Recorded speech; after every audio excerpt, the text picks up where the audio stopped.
Hello everyone, today I'm here with the long time promised Void Blade Ice Gauntlet build that I use in most of my games. There are just so many ways to play the Void Blade, and it's insane how one ability can transform the Void Gauntlet into an entirely different weapon. You could be a heavy Void Blade going for tankiness and utility output. You could be a light Void Blade assassin. You can mix up your Ice Gauntlet abilities, go for a fun life-stealing build, and just do so much more. I'll be providing you with all the information and advice that I have, as well as the build I run and suggested variations. Fair warning, the Void Blade is viable in general PvP modes, but it does not have a place in war due to being severely outclassed by hatchets, spears, blunderbusses and greatswords, and for its poor hit registration that is yet to be fixed after more than an entire year. Skill trees seriously shape the attribute split, weight class and playstyle that you're going for, so it's important to know what to invest in. The first Void Gauntlet skill tree I'm going to show you is my main one that I use in light armor with some focus points. Here we have the Void Blade ability, which deals 90% weapon damage for a light attack, 140% weapon damage for a heavy attack, and applies Disintegrate, which deals 5% weapon damage per second and applies a 5% rend per stack up to 3 stacks. There are passive perks which increase its crit chance, crit damage, allow it to heal off crits, receive cooldown reduction of crits, and by hitting targets with 3 or more debuff stacks. Petrifying Scream is the undisputable Void Gauntlet PvP ability, with the upgrades extending the route to 3 seconds if they're below half HP and granting 10% fortify per enemy hit up to a max of 30. Orb of Decay will do 90% weapon damage when passing through enemies, applies 1 disintegrate stack, and can return as a healing ball for 20% weapon damage, scaling with focus for 5 seconds. When you invest in its passives, it can be popped to either deliver 70% weapon damage in a big AoE, or 70% weapon damage worth of healing, scaling on focus, depending on which phase the orb was in when you popped it. A great in-combat use for Orb is to hit multiple enemies with the initial contact as well as the pop, to proc the cooldown reduction passives and profit greatly. Oblivion deals 30% weapon damage per second, grants a 15% empower to self and allies, applies 5% weakened stacks to enemies standing in it up to 15% total, and grants 15 stamina per second to allies standing within it. Unfortunately, we have to choose between Orb and Oblivion, and I personally prefer Orb of Decay as a light armor user since it provides great burst and cooldown reduction, and Oblivion really binds you to a certain field of play, which can be awkward to work with since you're moving a lot when you're not medium or heavy. When I go to medium or heavy armor, I always use Oblivion because it's so good for locking down a certain area and making it yours, giving yourself the upper hand with extra damage and stamina, and debilitating the enemy with weaken and damage over time. The skill tree I use for medium and heavy armor is shown on screen right now, so take a look at it and pause it if you need to. Also, as a general fact, just note that if you don't have any focus points, do not take the last point in Void Blade, as it will do absolutely nothing and it only gives you healing based off what focus you have.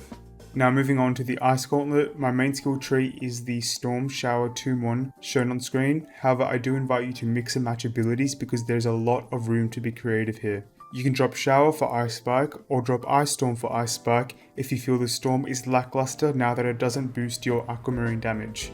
If you want to run without Tomb, take it off and good luck, and if you want to throw Pylon in there, go crazy. It's super good for ultimate charge, passive pressure and small scale combat.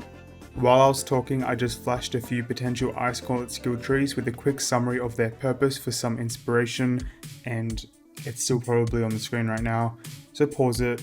Take a copy of whatever you need to. Alrighty, so I'm going to talk about Runeglass gems and attribute splits together because they go hand in hand here. In the current PvP scene with greatsword hatchets and Heartrunes and Runeglass gems, I don't see myself using anything less than 200 con, so start there since there's a lot of damage going around. You can go down to 150 if you have a specific glass cannon build in mind or feel like you can survive, or go up to 300 if you want to be more tanky and utility based, but in my opinion 200 is just the best spot to be at. As far as Runeglass gems go, one thing is for certain, and that is you are always going to go for 5 pieces of Abyssal Runeglass in your armor, which will give you a 10% increase to void damage. If your Ice Gauntlet is mainly used for utility in a Storm Shower Tomb setup, your gem doesn't matter much at all and you could go for a regular Opal.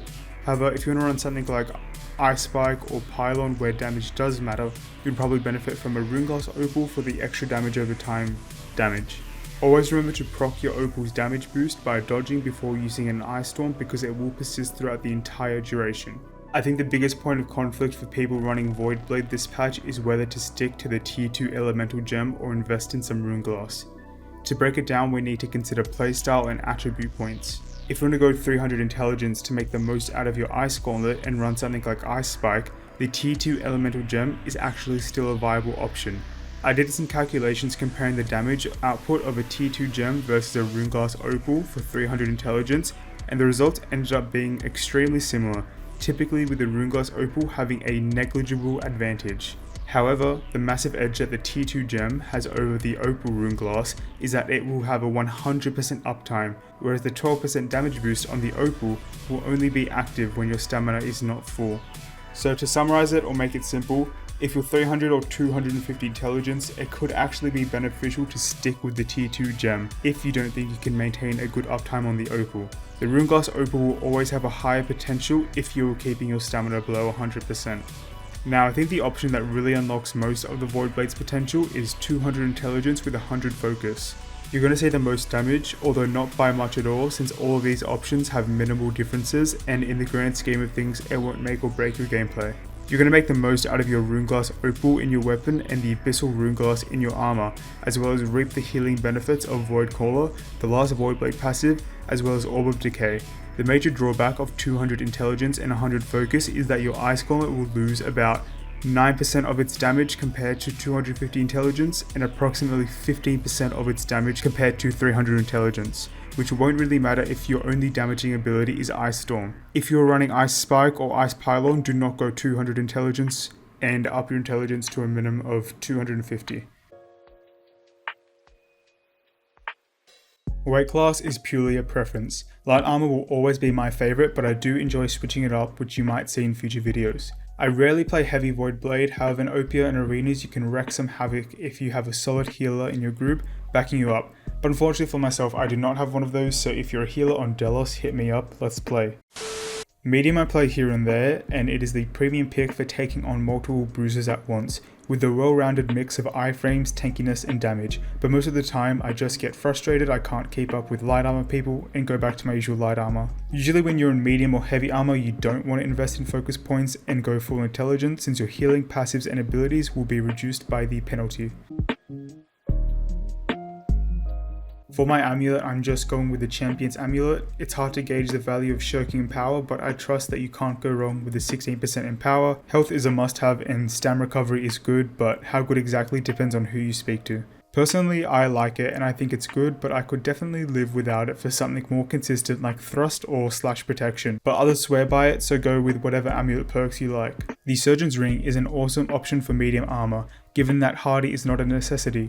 One thing to think about in medium armor, however, is the fact that Oblivion will give you 15 stamina per second. So with an extra 10 total stamina, there certainly can be situations where you can get 3 consecutive dodges without stamming yourself, since 110 plus 15 is 125, which is more than the 120 stamina it would take to consecutively dodge 3 times in medium armor. My ring is the Champion's Ring, and I can't really imagine anything better unless you want to go for a cheeky mortal empowerment build in OPR and pretend you're a musket. The Void Blade has a 1.3 critical damage modifier, increasing to 1.4 from this passive and up to 1.5 from this intelligence passive. A player with 5 resilient and 150 con will have approximately 35% critical hit damage reduction, meaning you will only see a 15% damage increase on crits. I know some people think void damage on the ring to be more beneficial, so let's talk about why I take Keen Awareness, but let me tell you it's a decision I'm constantly questioning and rethinking. So the Void Gauntlet has a base 3% critical chance, 10% additional crit chance when you're above 50% HP, 10% crit chance when all abilities are on cooldown, and then an additional 22% chance from Keen and Keen Awareness together. New World's crit chance algorithm uses bad luck protection, meaning if your crit chance is 20% and you don't crit, your next hit will have a 40% crit chance, and if that doesn't crit, the next hit will have a 60% crit chance, onto 80% and 100% if you still don't crit. This leads to crit chance modifiers being more potent than you realize. So most times we will have a 35% to 45% critical chance based on which Void Blade passives are available at that time. But let's look at the best case scenario where we have a 45% crit chance and check how much effective crit chance we lose by taking away Keen Awareness. This amazing table was sourced from Morrowind TV's website on New World, which I always reference for theory crafting. It's linked in the description below. We would be going from an effective 62.4% critical chance down to a 53.4% effective critical chance without keen awareness, being a 9% drop. This means that keen awareness is granting us an additional 1.35% extra damage, but this does not consider the extra cooldown reduction and the lifesteal that crits will grant us. So, after hearing this, it might sound like you're getting ripped off when you're only getting 9% crit chance. However, this is because the example I used was for a best case scenario, where both Void Gauntlet passives are active and you have Keen on your VG. When one or both of the skill tree passives are not active, the effective crit chance bonus of Keen Awareness actually increases to 10 to 15%. So I know that was a lot, but the main takeaways are that the void damage perks on your ring will always give you a lot more extra damage than a Keen Awareness perk will. However, the value of extra effective crit chance can't be overlooked, and it depends on how much you personally value it in your mind. And finally, the earring, I swear by Healthy Toast and Refreshing Toast, and as your third, just take whatever, I just roll with Nimble. Now for Heartrunes, you're probably sick of hearing me say this, but this is another example of where it comes down to personal preference. I usually alternate between Mending Stoneform and Brutal Vines, however I'd love to try out Detonate if I ever get around to running the Enid expedition, and I know it's been out for months. So just slap on whichever Heartrune you like most and be on your merry way. Okay, so on your Ice Gauntlet, you are always going to want a weapon perk. Healing Tomb, Pylon Burst, Unending Thaw, and Deadly Frost are all good choices depending on how you want to play it. If I have a Pylon, I love Pylon Burst on the Ice Gauntlet, but for my main build I run Healing Tomb on my Ice Gauntlet, which raises its heal from about 1000 to 1800.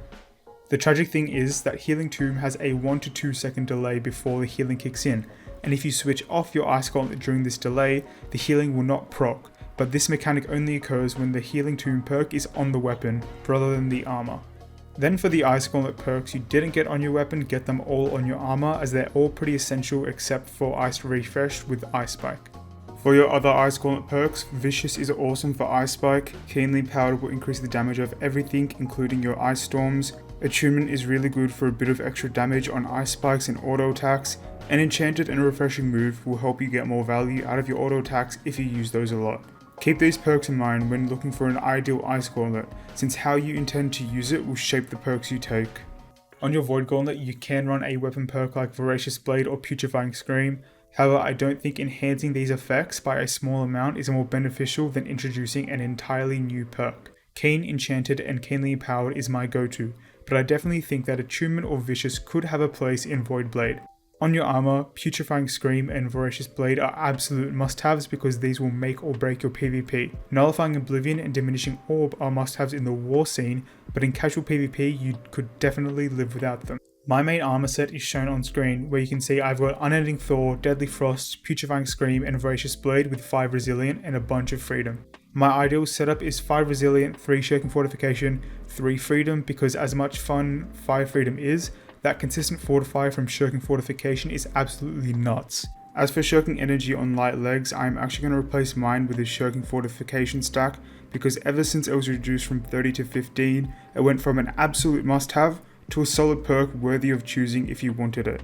I don't go for any particular gem setup, usually keep the resistance even or skew it towards physical damage, and as I mentioned earlier, always go for 5 Abyssal Runeglass. That sums up about everything. If I missed something or it wasn't explained too well, please either leave a comment, chat with me in my Discord server linked in the description below. I would love to help you out or hear what you have to say. If you like my content, please drop a like and sub, it's free and it helps me out tremendously. Have a great day and I'll catch you all in the next one.